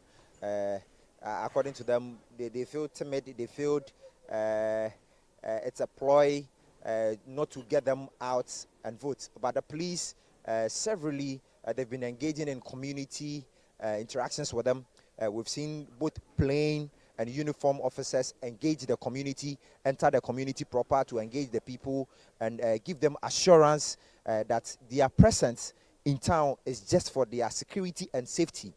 Now, we all know what has characterized by-elections in the country, and the police do not want to leave any stone unturned on this particular Akwatia by-elections, as we see here.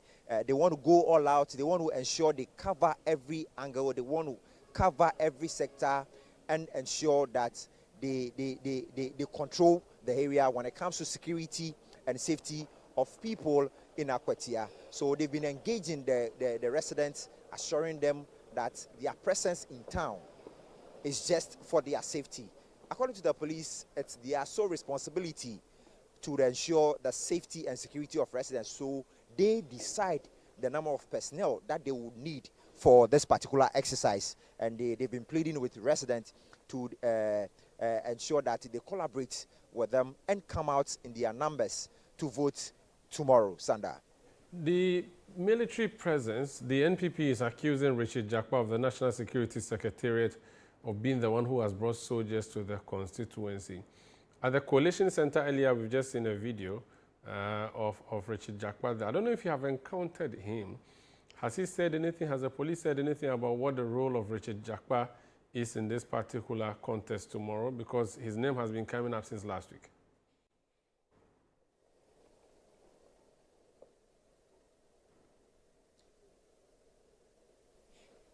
So the director of special operations at the national security left here a while ago. About 2 minutes ago, I only saw a military bodyguard with him when he came here. He had an interaction. Coincidentally, he met the IGP here. They went around, assessed the place, and then also engaged the Electoral Commission. They all had a chit-chat, had an interaction, which we captured here. And I only saw a military bodyguard detailed to him who was following him around. Personally, I've not seen a crew or personnel from the military. But yesterday, when we were addressed by the police and through an engagement with the Director of Public Affairs for the Ghana Police Service, Madam Grace Ansa, she indicated that the military will be on standby and they will be called in when needed, only when needed. She emphasized that they will be called in only when needed. And when the Director of Operations for the Ghana Police Service, also COP Vance Baba, also addressed that, he also indicated the same thing, that the military would only be called in whenever it's necessary. So they indicated clearly that indeed the military will be around to provide some form of assistance, but they will be only deployed when necessary. Sanda. Very well. Thank you so much, Neoni Amate Kanakwisa, Eastern Region correspondent, reporting for us from the Coalition Center for tomorrow's by-election in the Akwatia constituency. This is Akwatia Watch on Channel 1 television and also on 97.3 CTFM with me, Umaru Sanda. But we have other inserts or sound bites from the constituency. Let's go now and hear from national organizer of the NPP, Henry Nana Boakye, who addressed the media earlier today about some of the challenges they have.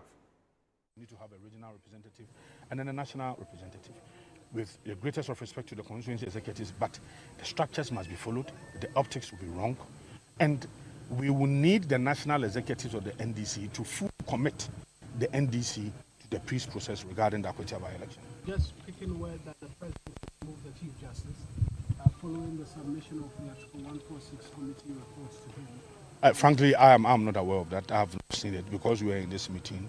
I'm not aware of it. We'll look at that. And then maybe when there is a need for us to comment, we'll comment. But I'm not aware of it. The reason why we are here is because we've been invited by National Peace Council. And we have Akwatia by-election ahead of us tomorrow. So let me focus on Akwatia by-election. Subsequently, we can talk about that. So that's Henry Nana Boakye, national organizer of the New Patriotic Party. The people who will be organizing this election by law, the Electoral Commission of Ghana. The Eastern Regional Director of the Commission has been leading the team. John Bafo is his name. He also spoke to the media about preparations ahead of tomorrow. We've gotten all the material that we need for the elections. The ballot papers, we have received them, we've packaged them, the BVDs, the registers, and all other materials are ready now.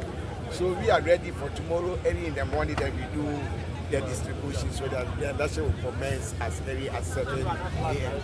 as it is in the law. So we are ready. When it comes to our election officials, we have recruited 484 election officials. They are the returning officers, deputy returning officers, presiding officers, technicians, name reference list officers, verification officers, and ballot issuers. We've sent all of them to classroom and we've trained them on the electoral process. They are do's and don'ts. So I would say that they are also ready. So the commission is ready for tomorrow's election. Security is superb. Even they have a mobile prison van, so that if somebody comes and misbehave, the person will be in prison.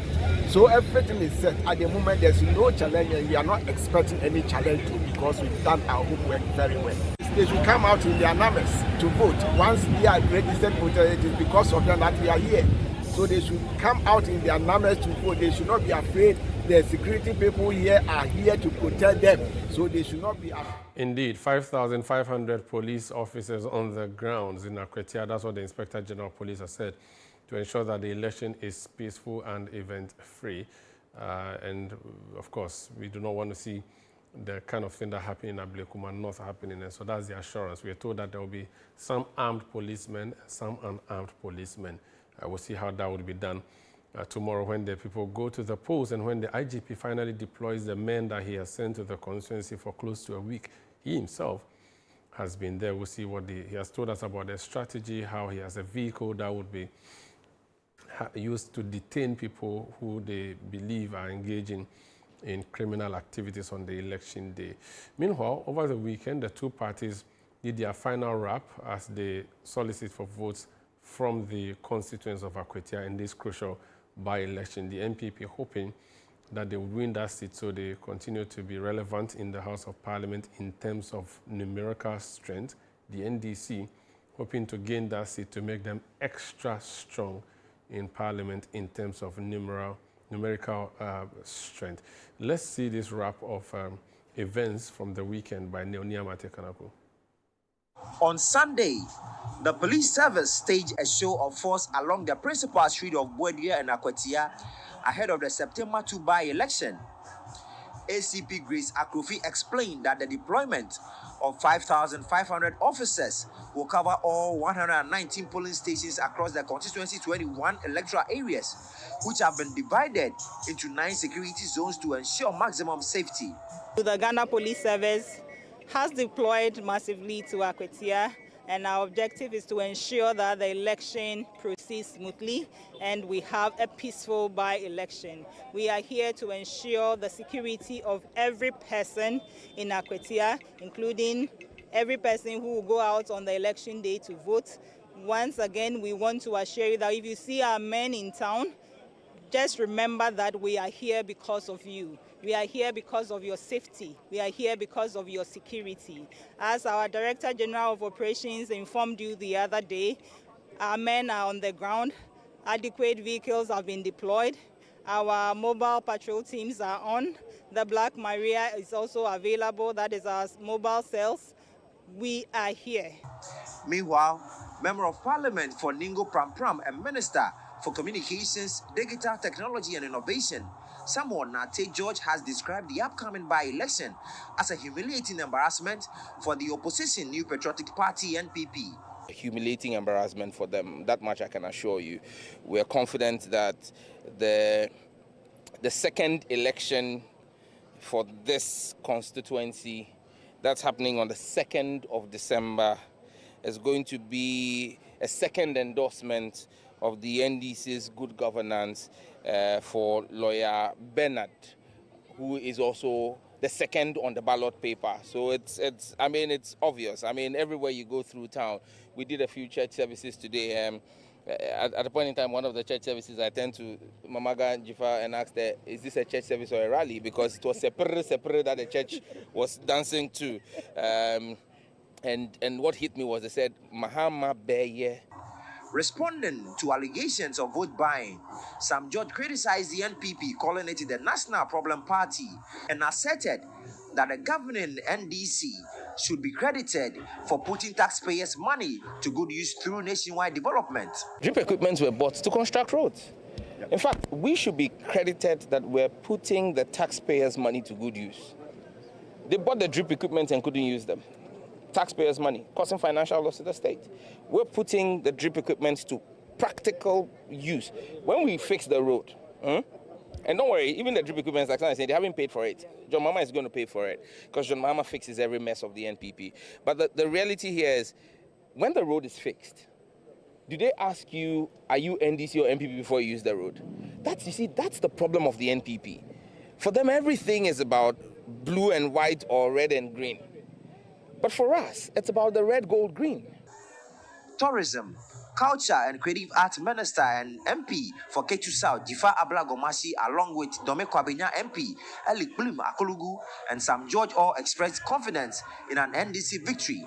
Akwatia, over the 8 years, what is there to show? That's the question I'm asking them, and I don't have answers. And as Sam George just said, in the 8 months that we have been in power, they've seen something they can tangible, something they can make reference to. Look, we all learn from examples. If you have these kinds of examples, what are you going to look for? On the campaign trail for the NPP, former Education Minister and flag bearer hopeful Dr. Osei Educhum urged voters to focus on competence rather than party affiliation, as he canvassed door-to-door support for NPP candidate Solomon Asumedu, particularly within Akwatia's Zongo communities.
nation full of questions, where truth often hides behind noise, one show dares to ask what truly matters face to face. With fearless clarity and a quest for accountability, host Umaru Sanda sits down with the movers and shakers of politics, governance, society, and business, confronting the issues that define our national conversation. The party itself has said that whenever you are in opposition, you should choose flag bearers early. So what you are trying to tell me is that you want somebody who is going out to come and select a leader for you. So the next person will come and say, but I didn't select him. Direct victim of attack, violent attack. Where and when? The first one happened in Parliament. I was pregnant. Now, for me, it was legitimized by a radio or TV station giving her a position to work. So for you, take issue with GH1 and what and giving her the platform. That is where the minority is. We are on them. We've asked questions. President Mahama will be a mean president if he prioritizes only his children and DCP. He needs to demonstrate a Ghanaian government. Every Tuesday at 9 p.m., join Umaru Sanda on Face to Face as he digs deeper, challenges power, and reveals the stories shaping Ghana's future. Only on Channel 1 TV.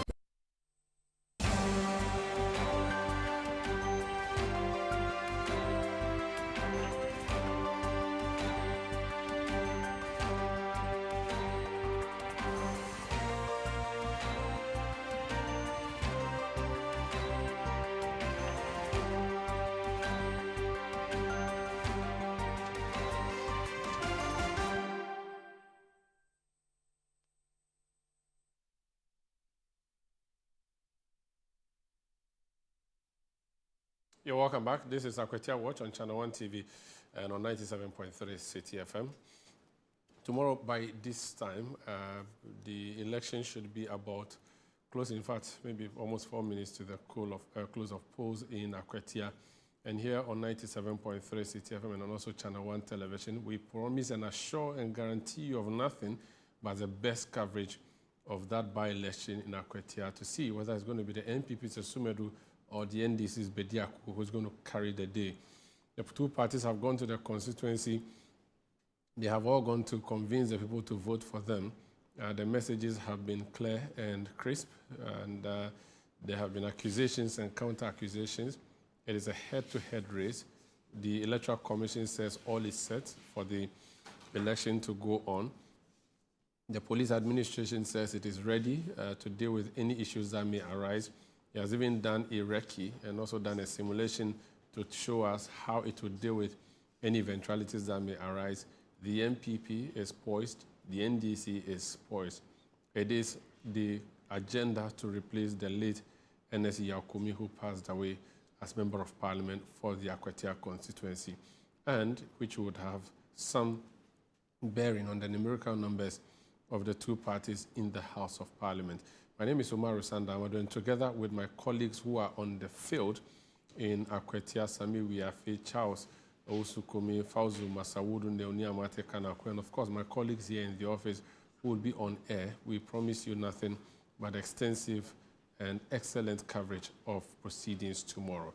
If I have Fauzu Masawudu, I get a last-minute bite from the two party offices before we close the show. Do I have Fauzu Masawudu? Can you hear me? Yes, Fauzu Masawudu. Yes, I can hear you, Sanda. Yes, so talk to a few more people before we wrap up, just to see how tomorrow is looking. Yeah, so again, I'm coming to you live from the Akwatia Township itself, within the Akwatia constituency. Just before I engage some more voters, you can see a police checkpoint, and this is to give you a sense of the heavy security presence here. And we know that the Ghana Police Service has deployed over 5,000, police personnel, to man affairs so far as security ahead of tomorrow's by-election is concerned. But this is not the only checkpoint. It's a common scene right from the entry point into Akwatia and other entry and exit points of the constituency. I would want to engage some more people to pick their thoughts as I've been doing on their readiness ahead of tomorrow's crucial by-election. We know that the New Patriotic Party has been campaigning, particularly capitalizing on the party's, the candidature of the party. They say, of their candidates, they say he's affable, he's relatable, they've described him as a people's person and what have you. And while the National Democratic Congress is also banking their hopes on incumbency, touting President John Dramani Mohammed's achievements thus far in office. But we would wait to see if that would indeed reflect in the outcome of tomorrow's by-election. Hello, good evening. We will wait to see if that will reflect indeed in tomorrow's by-election. Please, but some many wouldn't come out Kakrebi or Ochina by-election. What mean is why busy Kakrebi. I'm Fauzu, who are live on Channel 1 TV. The Ochina by-election, are you ready to participate or to vote? I say, yeah, and Ochina by-election there. Ben say, yeah, busy Kakra. Krumina, yeah, busy, baby. Na so easy because a police for a good hand any other than a dear. Yes, the baby be I yame and some. Yamene hene, but sir, be basic pinche, say, and Tokwana said, yeah, send a police for a big one there. Ain't me happen, sir. So they were arranging more police presence, heavy security presence in Wahan, because police for a big one door so cratching a better abano. Into yes, a check with every person beating mania police a tre abon on mobile. It is a number I may abba because first I nanny a two abba on 2024 no. I think say na e busy because of na local police for na e wa hantino e ma aha no o man said e ma aha no na say kroma no an said den suro bebre o ji say si ade hu abem abesesa eniama ebesesa hu abem pa nti ama obia na ma no kasa kra yen kontokwa bia yeah that's it. Right, thank you so much. So while some have argued that the heavy police deployment is likely to intimidate voters, some, including this particular voter that I engaged with, is saying that he believes that the presence will instead curtail or deter any potential electoral violence that is most likely to happen. Mpacho, your friend saying. That's to engage a constituent in the Akwatia by-election. Indeed, Fauzu and the other members on the ground will be bringing us more from that constituency on Eyewitness News on Radio 97.3 and on Channel 1 Newsroom, CNL later tonight.